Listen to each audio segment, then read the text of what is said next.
Hey, it's Jess and welcome back to day 5 of the Sydney Film Festival podcast. We have a massive episode coming up for you, but first Andrew Garrick sat down with Norman Brock, the screenwriter of Bronson, to talk about the film and developed a little man crush in the process. I am here talking to Norman Brock about Bronson. How's it going? It's going very well, thank you. How's it going with yourself? Oh, I'm well, thank you. Grand. So, Bronson's been screened twice so far, I think, Yeah. in the festival. How did it compare to other screenings you've seen? Other screenings have tended to be more divisive. You know, there were people who walked out who, say, couldn't, take the intensity of the film, maybe, who were expecting something a bit more redeeming. So when you write a film like Bronson, because it's about quite a hard topic, do you want a bit of divisiveness from the audience? No, not necessarily, but I want people to not necessarily sympathise with an unsympathetic character, but at least, to empathise, I suppose. You know, the thing about, let's say, criminals in general is that they tend to be dishonest with themselves. They come up with excuses for themselves, and that's something that I think that all people do. You know, it's very easy to tell yourself a comforting lie. So yesterday in the Q&A you were saying that you don't do a lot of research when you're writing. Yeah.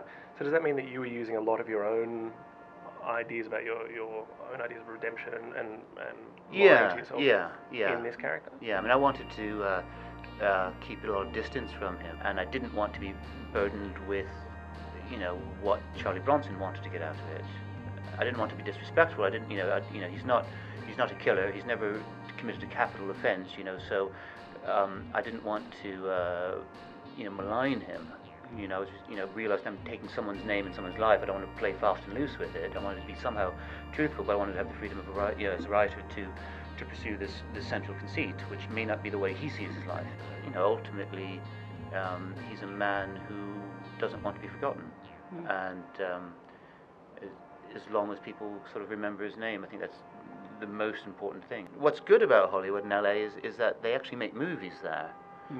So there's much less bullshit there than I think there is in the UK, where you don't really make very many movies. So you have a meeting with the producer, and a lot of it's just hot air and talk, because even if he really likes what you're talking about, chances are he's going to spend 4 years trying to get the money together, and so there's no real rush, and there's no, whereas there, it's an industry. Yeah. So you have a meeting, they like your stuff, they want to do something because they have to do something because they're actually making stuff. We do $100 million movies here. We don't do anything less than that, and so make sure it's big. You make, so you don't think, have I blown up enough shit yet? And they ask you, what are you doing next? And you think, okay, well, I'll think about this idea. No, don't like that one. No, what about this one? No, don't like that one. And so you're racking your brains and you make something up on the spot. And they think, that's really good, and you realise you're just completely making up some story that very possibly could end up being worth, hundreds of millions of dollars, and could put people's children through private education. Is there a moment in Bronson where you sit back, cross your arms and go, yeah, I'm happy with that bit, yeah, that's exactly why I wrote that scene? No. If the answer's no, sorry. Right, we'll edit that question out. That's interesting, because writers are never, it's very rarely that you can sell a film on the back of a writer. There are very, very, very few writers that people go, will go to see a film because it's by them. Yeah. But it's just, it's just, it goes to the whole argument of what is the text of a film? Is a screenplay, because again, a screenplay doesn't really ever exist, and who is the author of the film? And it's a contentious issue, and it's not something that you can even answer, I think, maybe, I don't know. I don't like to card things very much. I don't like to, to plan the whole script, how it's going to go, and where the bloody, whatever it's called, second act turnaround, whatever that is, and stuff like that. I like to, because you discover stuff as you're writing it. It's sort of, sort of close your eyes and you do a lot of typing, and you sort of discover currents and dynamics and things like that. I think, I don't think I'll write a romantic comedy again. I've done it in the past, but I don't think I want to. I mean, the more you write, the more you start to hopefully hone in on things that mean something to you. It's not a question of figuring out, what story do I want to tell that expresses myself. It's a matter of finding stories or identifying stories that are brought to you that you can think that there's something in here that I can actually connect with in my heart. The more you think about what it's all about, the more you tie yourself up in knots and end up not doing anything. It's about doing it, and which is why film festivals and they're great, and it's really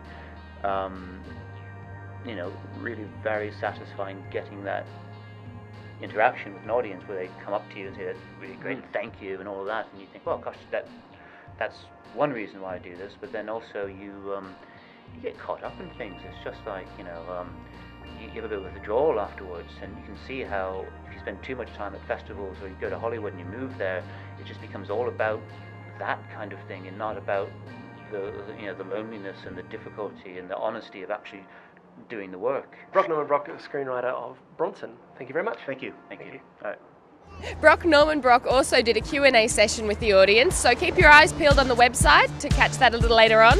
And I also caught up with Jenny Neighbour, the programs manager of the Sydney Film Festival, to find out what are the hot picks for this week.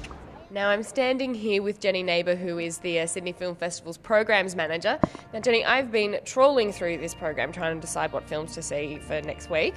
Can you give us some hot tips on what's coming up? Absolutely. We're halfway through, so we've got half to go, and there's some great films, particularly in the next 3 days. I think tomorrow we have On the Way to School, which is one of my favourites. A fascinating story. Oh, that sounds fantastic. So what else? Come on, that's only one. We've got a long week ahead of us. Well, there are two coming up that are by revered documentary makers. Hedy Honigman, who is a festival favourite from over the years. Her new one, in Oblivion, she goes back to her homeland, Peru, and talks to the people every day on the streets around the palace, the presidential palace, and finds out what it's meant to them. And the other one is Keelan Longinotto's documentary, Rough Aunties. She's, again, been a festival favourite for many years. Well, there you go. I'm going to run down to the box office now, and so should you. Go on.